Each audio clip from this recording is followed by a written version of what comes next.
We are back in the black hole of real estate, and I am getting asked constantly, if you're thinking of selling your property, what should we do? This is your host, Ron Wojciechowski, for the black hole of real estate. And it's a great question because as a seller in this market, at a time when the market is absolutely shifting, and trying to decide whether we're in a seller's market or a buyer's market, we're somewhat neutral, but not necessarily neutral, because nothing's ever right down the middle. We're at a point right now where the average, median U.S. home price is just about $400,000, and a number of outlets are reporting that nationwide. So let's just say that the median sales price in the U.S. is about $400,000.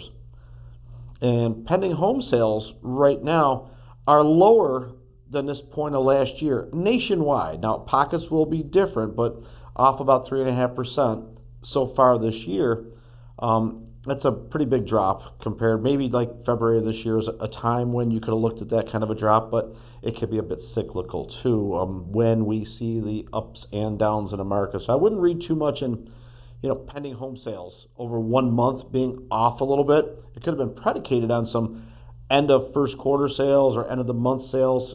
I would look at it, I think it's too small of a segment to look at to really say it's a trend. Now, if that happened, let's say 6 months in a row, that would be something.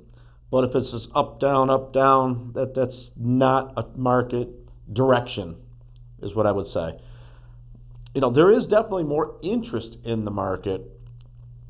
And if you look towards, like Redfin, for instance, has been reporting, mortgage applications are up, last week, so to speak, because rates dipped a little bit.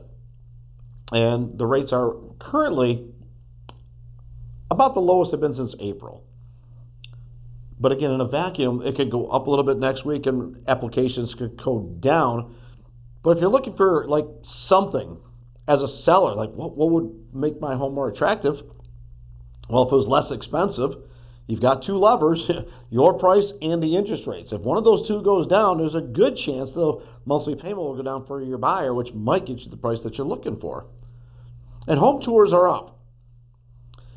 I've seen numbers 20, 30, it's probably somewhere in the middle, around 25%-ish, where touring homes is up. But decision making, again, is down a little bit. People are taking longer. They're not buying on the first day.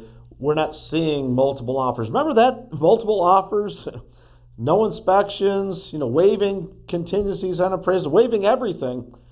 It was an anomaly at the time. And I think people thought that might last forever. And, now we're back full circle where you don't see too much going on where people are, I'll take the house, there's 52 offers, $100,000 over the listing price, waiving everything. That was never going to last, and it didn't. So if you're depending on that's done. But touring activity is up, which I think is the first step. The precursor to more sales is more people actively looking at homes. So that's higher. As much as 25%. Let's call it that. So if we combine that with Google searches like homes for sale and things like that, those are way up as well. Probably the highest level in the last year. So if we have more searching and more touring, it would seem reasonable to think that there's more pending sales. But right now, it's actually the opposite. Sales are actually down a little bit. Now, I think that this will come back around. But just because buyers are active doesn't mean they're just going to pay the list price. Matter of fact, they know they don't have to anymore. If we're a week or 10 days in there and it's not getting activity and it's not going under contract, then the buyer pretty much knows that there's some wiggle room in that price as far as what market conditions suggest. Now, if the seller's inflexible, congratulations. There's the one 6 months later that don't sell, the listings expire, and then they blame the agent because it's always the agent's fault. But it could have been the other things. Agent absolutely controls the marketing, but doesn't control the market. No one controls the location. That's unchangeable. Unless you pick up the house and move it. But agent controls marketing. Location is dictated up front. The only two levers that really are left are the price and condition, both of which are control of the owner. So if we are going to find ourselves selling a home, what's the next step? I think we need to precondition ourselves as sellers. We need to be smart about where we're pricing. We say it all the time, but I'm going to say it again.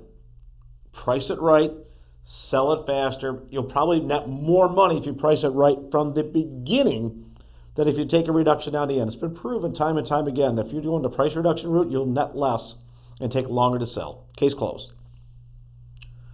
Are you willing to accommodate buyers on short notice and make the home, showing ready, make it look turnkey and have it inviting? The beds are made and, are you putting the music on? Are the lights on when they get there? Are the windows, the blinds, the window treatments, are they open so they can see out if there's a view? What are we doing to make it attractive, make that first impression really, stick the landing?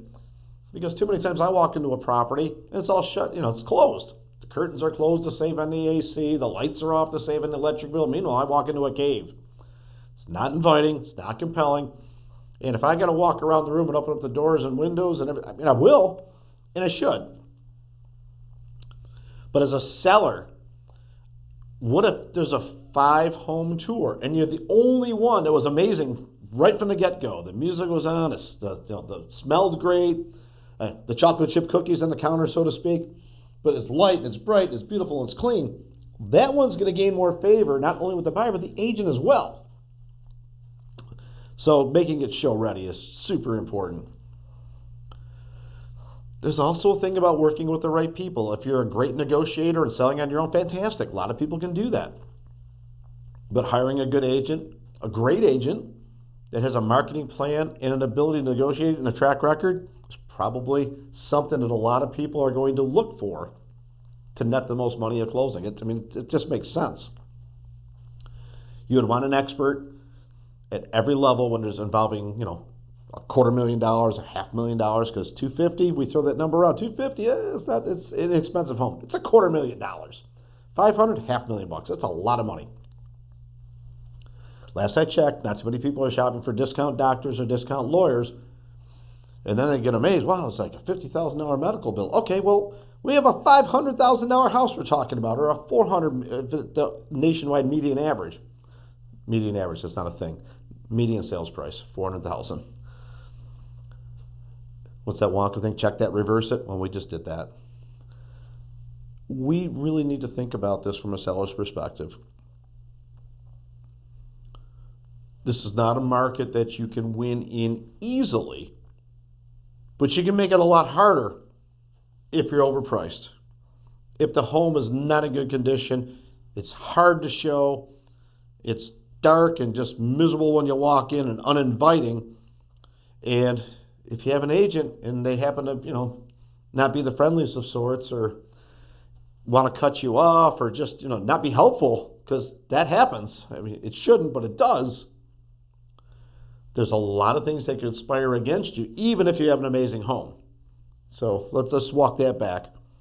Price it right from the beginning. Make it really, really inviting and compelling before they arrive.